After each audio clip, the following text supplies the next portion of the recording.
Estoy contigo, mi querido Said Badwan. Qué gusto saludarte. Bienvenido. @elhombrerobot. A mí me parece terrible el tema del registro de los datos biométricos de celulares. ¿Y cómo es esto? Además, una puerta al cibercrimen. Te escuchamos. Hola Fer, ¿cómo estás? Pues sí, justamente el miércoles escuché que Wikichava nos estaba platicando aquí en ¿Qué tal Fernanda? Sobre cómo ya se aprobó esta ley del padrón de usuarios de telefonía móvil.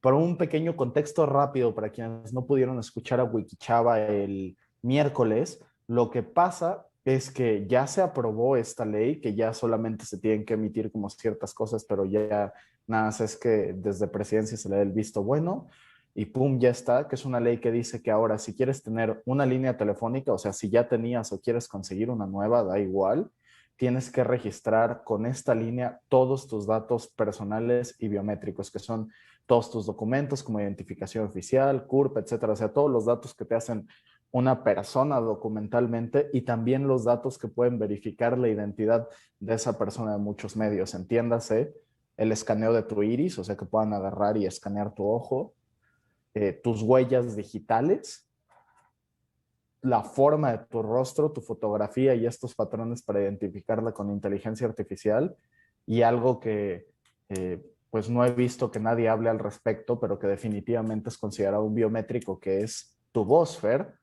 O sea, un activo como tu voz, según cómo la registres, etcétera, pueden generar un programa.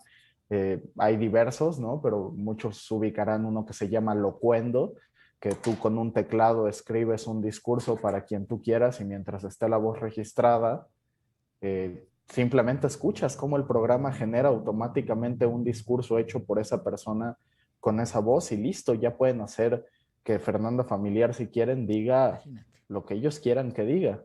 Entonces, ¿cuál es la verdadera preocupación de esto, Fer? Te acordarás que el lunes pasado estaba hablando de ciberseguridad y lo fácil que es hackear a las personas. Lo expliqué también cuando hablamos del hackeo de Twitter y les expliqué antes que nadie cómo había sido un adolescente, ¿no? El que había obtenido estos datos y por qué era tan fácil que simplemente hackeando a algún empleado que tenga acceso a las contraseñas o bases de datos a las que se tiene acceso.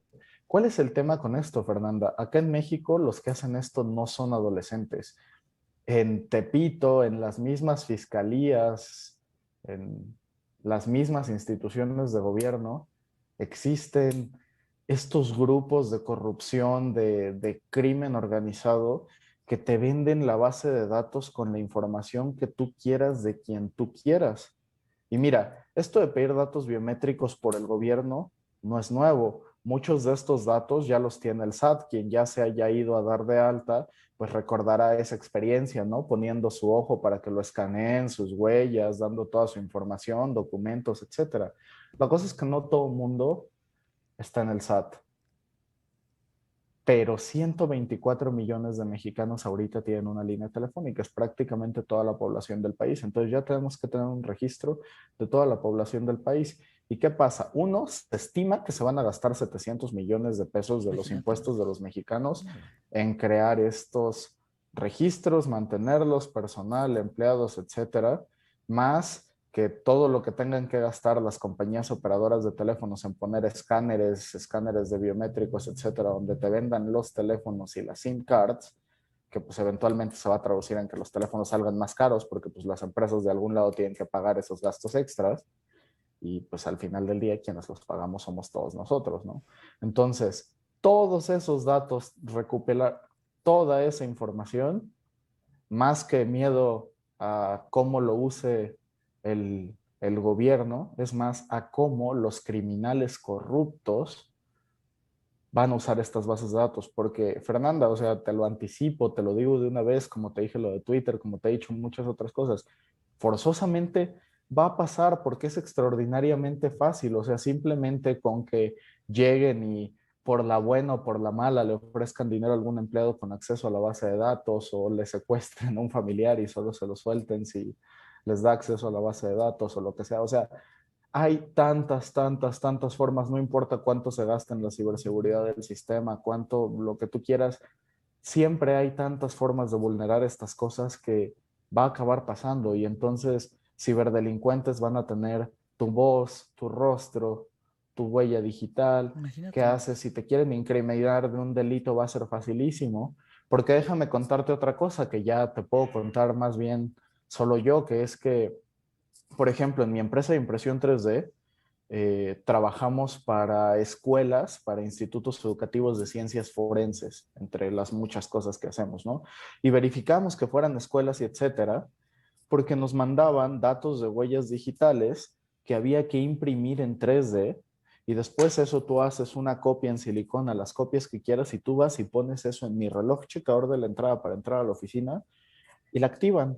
O puedes dejar esas huellas digitales donde tú quieras, etcétera. O sea, las nuevas tecnologías no nada más es que haya este registro de los datos. A ver, yo con una fotografía de una huella digital o con un escaneo o con un lo que sea, se puede replicar la huella digital, la puedo imprimir en 3D, con eso hacer moldes y hacerlas en el material que quieras o en prótesis realistas como las que te he mostrado que yo hago literal, que te puedes poner una mano con las huellas digitales de quien tú quieras y puedes hacer prácticamente lo que se te antoje y pues ya sabemos qué se le antoja hacer a los delincuentes en este país.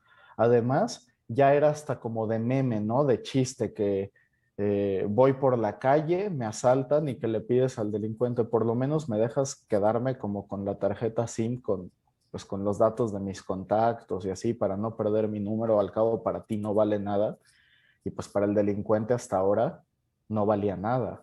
Pero ¿qué crees? Ahora un teléfono robado probablemente va a valer más que un teléfono que puedas ir y comprar en la tienda.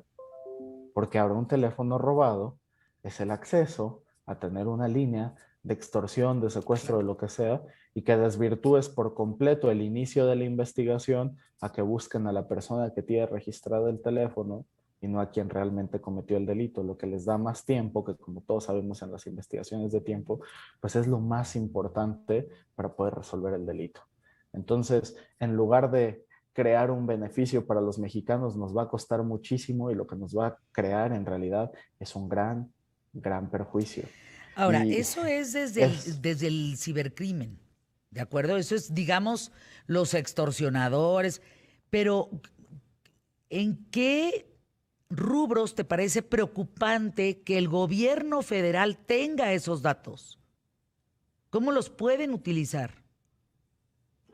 es que, como te digo, Fer, lo que me parece más preocupante es que el hecho de que los tengan implica que no solo los tienen ellos, los va a tener todo el mundo. Se pueden usar de mil formas, ¿no? Un tema relacionado directamente con temas de gobierno, etcétera, es que cualquier partido con acceso a estos datos puede hacer un montón de cosas.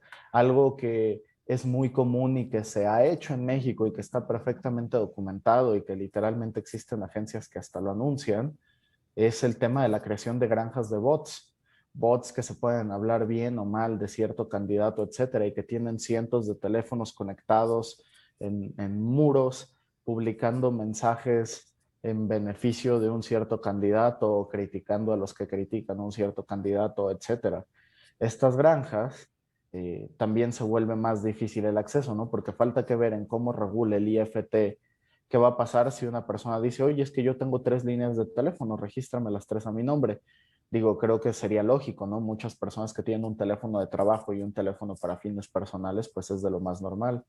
Entonces, ¿qué va a pasar? ¿Ya no se va a poder? ¿O qué va a pasar? Una persona va a poder decir, ah, sí, yo quiero tener 1000 celulares a mi nombre. ¿Cómo van a regular eso? ¿Y por qué no se podría? ¿Por qué vas a limitar la capacidad de alguien que le gusta tener 3 celulares o que tiene el teléfono viejo y no quiere perderlo a tenerlo? Pero, o sea, está súper interesante. La cosa es que, pues bueno, estas granjas de bots van a seguir existiendo de alguna forma, ¿no? Y quien tenga un acceso más fácil a los datos o quien sí pueda tener cientos de tarjetas SIMs, pues va a tener una de estas ventajas, ¿no? Entonces Imagínate se nada vuelven más. estos mecanismos que pues si alguien quisiera, podrían usarse para perpetuar el poder. Entonces, bueno, ¿cómo prevenir algunas de estas cosas y etcétera? La semana pasada que hablé de ciberseguridad, la verdad es que fue muy exitoso. Algunas personas tuvieron algunos problemas en Facebook en Sí, ver la página para ver si estaban espiando tu celular. La verdad es que publiqué las historias en Instagram y en Twitter, pero se me fue compartirlas en Facebook, pero ya las compartimos. Bien. Ahí están, si quieren ver si sus correos han sido hackeados, síganme en mis redes, @elhombrerobot. Igual hoy voy a estar contestando sus preguntas de ciberseguridad, que la verdad me han estado enviando un buen de preguntas y me da mucho gusto poderlas responder ahí y poderte saludar, Fer. Y preocupémonos por esto y hagamos algo al respecto. Nos Gracias, mi vemos. querido Said. Gracias por poner el dedo en la llaga. Así debe de ser. Y aquí vamos a, más adelante, trataré de organizarme con algún abogado para ver cómo debemos de ampararnos frente a esta medida. Anuncios QTF.